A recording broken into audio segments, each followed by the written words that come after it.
Ayan na, magandang tag-ulan na naman. Ayan na, buhay driver po dito sa Metro Manila.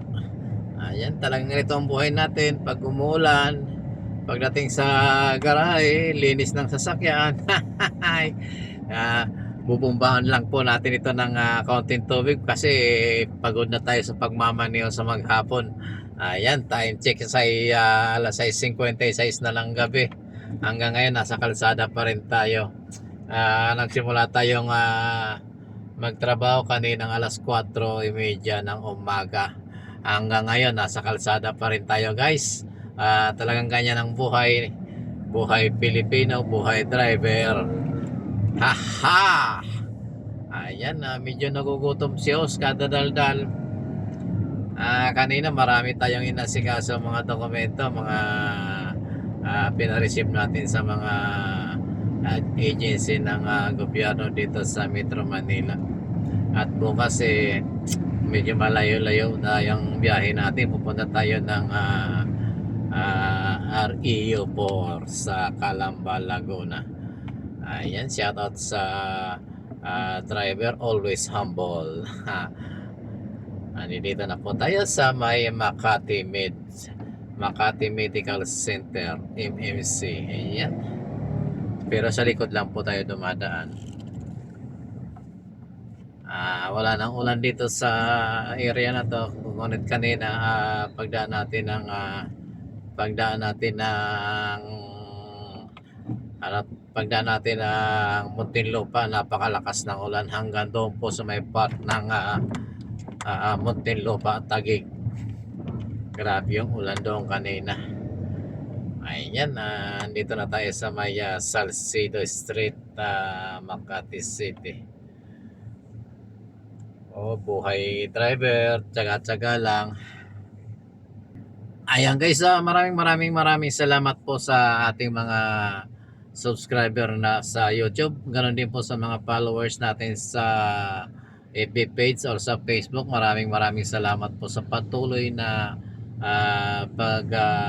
pagtsatsaga sa ating mga video. Talagang ganyan hindi po tayo makapag gawa ng content na maganda. Kung ano lang po ang natutukan ng ating camera, yun na po, wala nang edit. Kung meron man tayong inedit, kakaunti lang. Kasi nga po wala tayong time just sa pag-i-edit. At ang ginagawa lang po natin, post ng video kahit na ilang viewers, kahit na ilang views lang. Hindi na natin pinapansin yun kasi ma-maintain lang natin yung pagiging monetize ng ating YouTube channel. Okay na. Baka kasi mawala pag hindi natin na-maintain yung ating YouTube channel.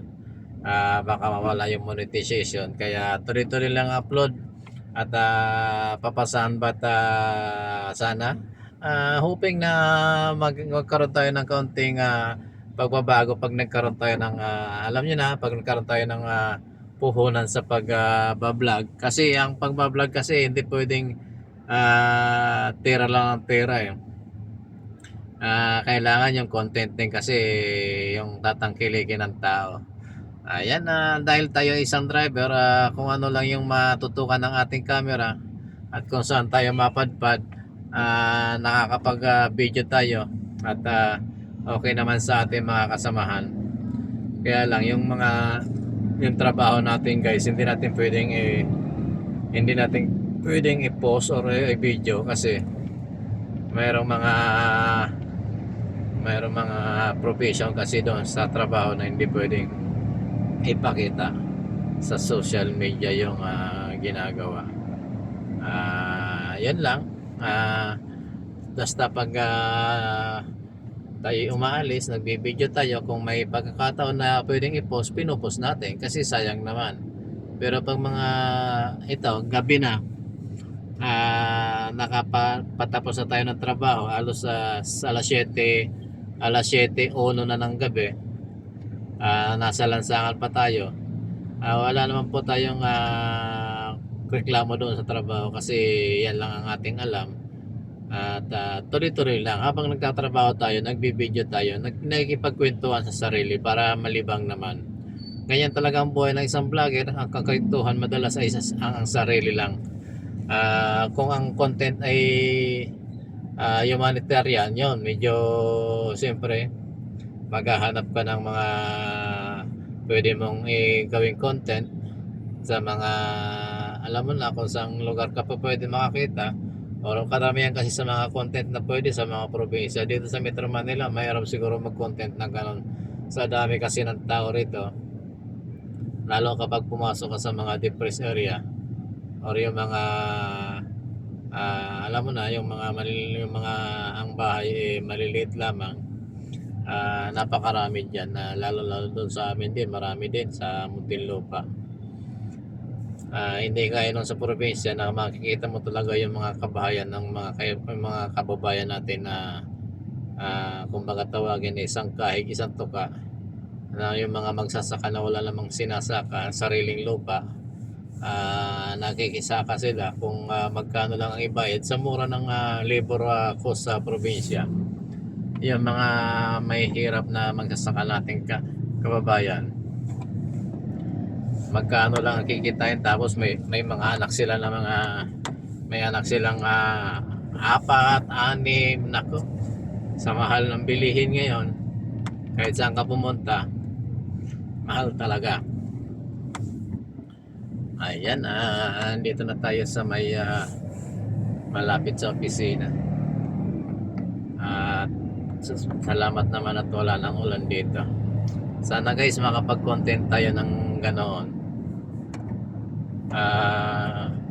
Para naman ayos yung kanya shoutout dito sa Mitsubishi Adventure TQB.